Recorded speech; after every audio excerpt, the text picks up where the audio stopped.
Jesus Christ, let's definitely skip this. Parappa gets a lot of love, but Guitar Man is absolutely the rhythm game on the PlayStation that you should play.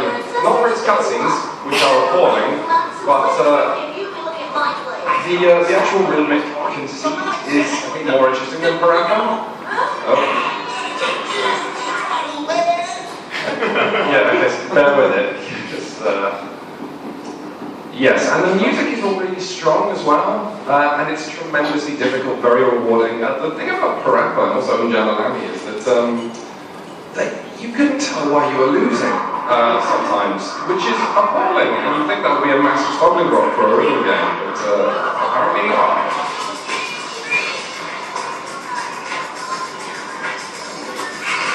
This is going to be way worse than I remember it.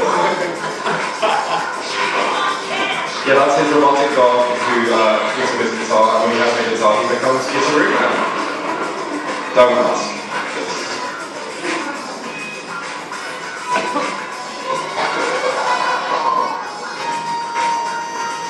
So what you're doing here is you're pointing the analog stick down, and the red areas are where you have to hold down the circle.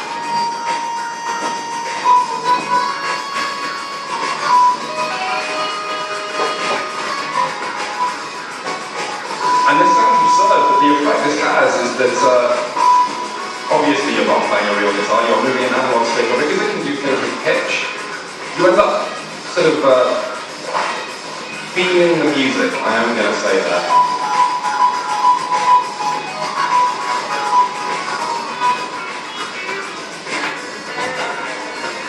The thing about this room is unbelievably hard. It's colossal, ball-busting hard terror. I mean, Parappa, you always kind of did your best and you paid attention. But here was a rhythm game that really did feel also like a fighting game. And yeah, the cheers from the audience that went up when I was typing it in are because it is just one of the unsung classics on the PS2. There's a man named doing it.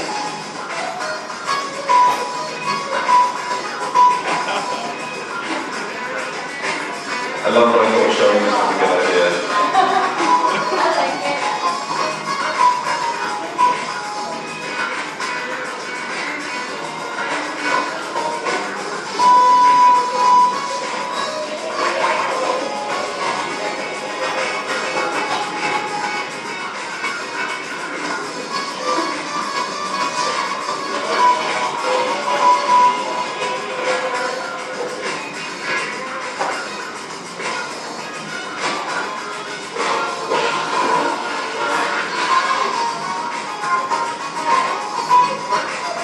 Nothing else, I'm starting off your day with some fun, which is good, because there's not enough fun in games.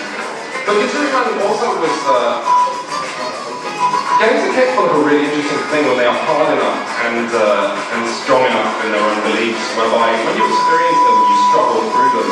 That's something you share with any other person who's played them. I mean, I must have done this by, God, a dozen times before I first did it, and that's something I know I'm having problem with every other person who's played this game, so we hate this fucking thing. Which is, yeah, no, it's something. Even shared hatred is something. Celebrate it, something like that.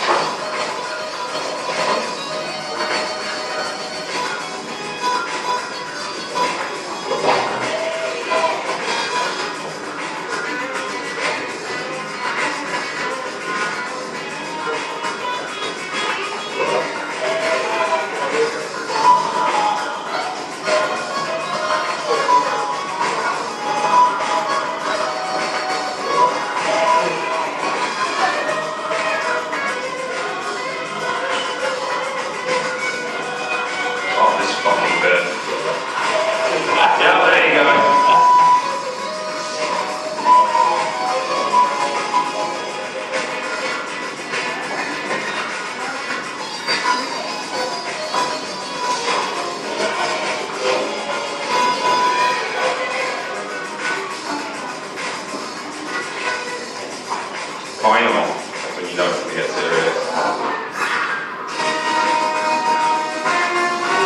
Now you pretty much have to hit all of this, otherwise you have to do everything again. So at this point your hands are shaking with adrenaline. I mean, it's totally farcical.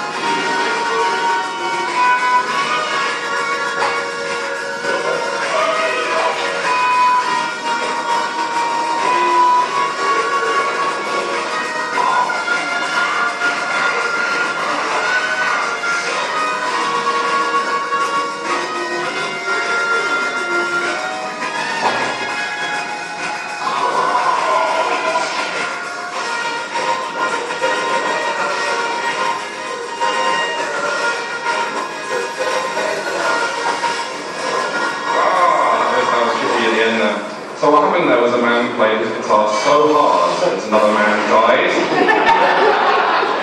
If you weren't entirely sure on what you were watching, you win! Which is a screen that you very rarely see in this room. Let's see what else is on my list. Oh man. Man, I've got a lot of things down in here. Let's go with... Yeah, I'm kind of into this massively changing up what I show you. My whole career has basically been writing about the games that I don't think are getting enough love. And Morrowind is absolutely one of my favourite games. 4 minutes. So, Elder I have no idea what he does to complete this game in 4 minutes, but it's going to be amazing. So yeah, obviously Skyrim gets an awful lot of love, and even Oblivion to some extent, but Morrowind will always have a special place in my heart because it was profoundly odd. I mean, it's a fundamentally game about exploration and freedom, and what Morrowind did that made that important is that it set the game on an island where you had no idea what you would find around the next corner, and also it gave you unparalleled freedom with your ability to make potions and spells. The developers just said, well, what if we let the players craft their own spells that can do anything at all? And they had to reel this back in Oblivion, because players could just break the game. Again, it's weird that I've mentioned Tom Francis for the second time today, but Tom Francis tells a really nice story. You know, there's a massive beetle! What the fuck? You come out of the boat and you go, okay, there's a huge beetle, no one seems to be scared.